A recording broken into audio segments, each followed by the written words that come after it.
Ganito mag-isip yung mga DDS. Kapag nagigisimpat ka sa mga biktima ng EJK, it's either 1, addict ka, 2, pinoprotektahan mo yung mga addict, or 3, kampi ka dun sa isa. Wala. You know why the DDS are thinking that way doon sa mga kakampings or defender ng mga victim is that they do not put the equal or same amount of pagpapahalaga doon sa buhay ng pulis. Bakit? Kasi unang-una, cause your actions make them feel na hindi sila valued. Hindi tayo nagke-care sa kanila. Hindi natin inaalala na pwede silang makulong, masira yung buhay dahil lang sa ginagawa nila yung trabaho nila. This is Pinoy Extreme, and let's continue teaching critical thinking to the Filipino people. Let's do this. This is Pinoy Extreme. Po ba kayong kakayahang tumanggap ng dalawang katotohanan at the same time? Pinag-uusapan po natin dito yung mga biktima ng EJK. Pero hindi po ibig sabihin nun na wala po kaming pake sa mga biniktima ng mga adik. Well, hindi lang yan yung factor dito. Huminto ka na kasi doon sa nambiktima at yung biktima. Pero hindi mo pinut into factor na may another player, buhay, or point of view, which is yung magpapatupad nung batas. Ang mga nabiktima sa EJK na inosente na nadamay sa war on drugs ay equally as distasteful sa mga taong nabiktima ng mga adik. Would it also be distasteful for you if a police officer that's also just doing their job killed because he is just doing his duty? Yung naratibong nilalaro ninyo na porke humihingi kami ng hustisya para sa mga taong nabiktima ng EJK, na mga taong nadamay, mga bata, mga sanggol, mga taong walang kaalam-alam sa droga. Akala ninyo, pinoprotektahan namin yung mga addict talaga. At isa pa sa mga pinaka nakaka-insulto na bagay na narinig ko ay porke humihingi ako ng hustisya para sa mga taong nabiktima ng EJK, bigla, tropa ko yung isa. Now, bakit hindi nila iisipin yung ganun? Dinidisregard nyo yung third party doon sa sitwasyon, which is yung tagapagpatupad nung batas.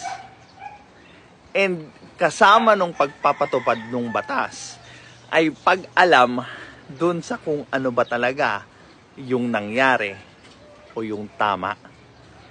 Let me be perfectly clear that I dislike them both with a passion. Dito na kasi nag-haywire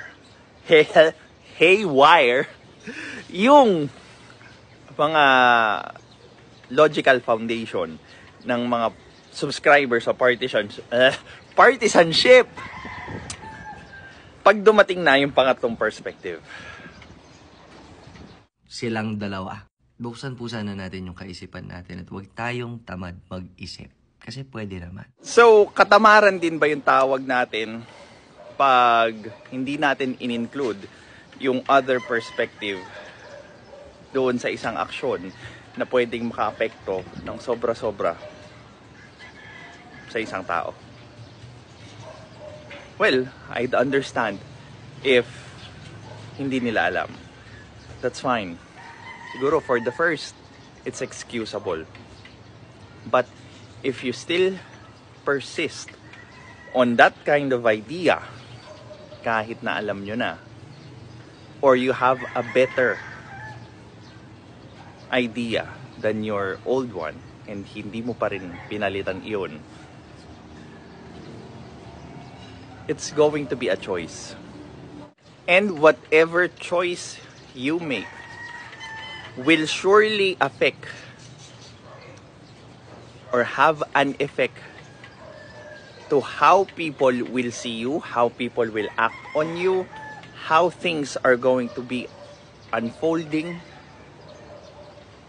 Yun yung mangyayari because you've acted on something.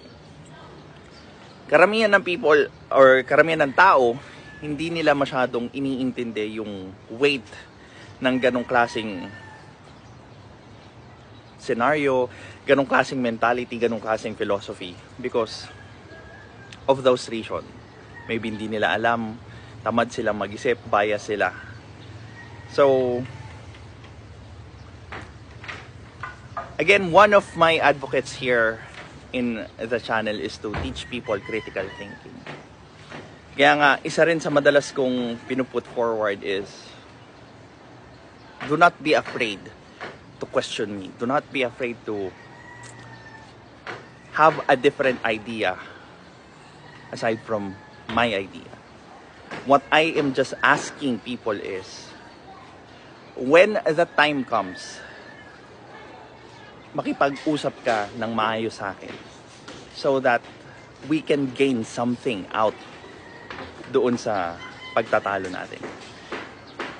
Hindi lang tayo basta nag-disagree sa isa't isa, but we've moved forward together knowing that we have the same goals in our heart and in our mind. For me, that's the true meaning of unity. This is Pinoy Extreme. Have a very good Sunday.